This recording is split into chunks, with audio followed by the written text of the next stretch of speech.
warahmatullahi wabarakatuh. Halo teman-teman, perkenalkan nama saya Farhana. Nah, di sini saya akan menjelaskan tentang vektor dan hewan pembawa penyakit. Nah, tahukah kalian bahwa banyak penyakit yang menular disebabkan oleh hewan loh?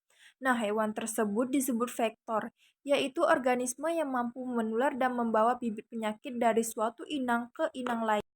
Apa aja sih definisi vektor? Oke, di sini saya akan menjelaskan sedikit definisi vektor. Vektor adalah hewan yang biasanya seperti nyamuk, kecoa, atau kutu yang membawa mikroorganisme penyebab penyakit, menularkan ke manusia atau hewan lain. Terus jenis-jenis vektor dan penyakit yang dibawa itu ada yang pertama itu ada nyamuk, Aedes aegypti yang menularkan melalui demam berdarah Dengue, DBD atau Cikuya. Anopheles menularkan. Nah, yang ketiga itu ada Culex menularkan filarisasi atau kaki gajah. Yang kedua itu ada lalat. Lalat itu menyebabkan bakteri penyebab diare, kolera, dan tifus melalui makanan yang terkontaminasi. Nah, yang ketiga itu ada kecoa, membawa kuman penyakit melalui saluran pencernaan karena sering berkeliaran di tempat kotor. Yang keempat itu ada tikus. Tikus menjadi vektor penyakit melalui urin dan juga membawa kutu penyebab pes.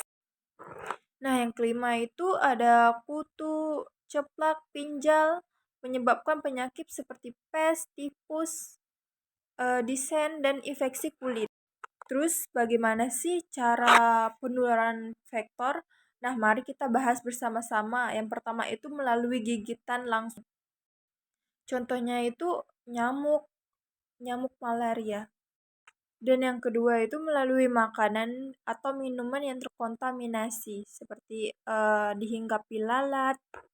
Nah, yang terakhir itu melalui kontak tidak langsung seperti tikus melalui urin. Nah, sekarang kita memasuki ke dampak kesehatan. Yang pertama itu penyakit yang ditularkan vektor menyebabkan demam. Yang pertama itu demam, yang kedua itu diare, dan yang ketiga itu gangguan pernapasan, bahkan kematian bila tidak segera ditangani. Terus bagaimana sih cara pencegahannya? Yang pertama itu menjaga kebersihan lingkungan seperti menguras dan menutup dan mengubur barang bekas agar tidak menjadi sarang nyamuk. Yang kedua itu menggunakan kelambu atau obat anti nyamuk. Yang ketiga itu menyimpan makanan dengan baik agar tidak dihinggapi lalat atau kecoa. Dan yang keempat itu menutup rapat tempat sampah. Yang kelima itu mengendalikan populasi tikus dengan perangkap atau menjaga sanitasi. Nah, itu saja yang bisa saya sampaikan tentang vektor dan hewan pembawa penyakit. Terlebih dan terkurang, saya mohon maaf apabila terjadi kesalahan dan hilaf kata. Mari kita bersama-sama menjaga kebersihan lingkungan dan melindungi diri dari gigitan hewan dan vektor. Dengan begitu, kita bisa mencegah penyakit berbahaya sejak dini. Ingat, lebih baik mencegah daripada mengobati. Sampai jumpa, teman-teman. Semangatnya sudah, ayo tadi.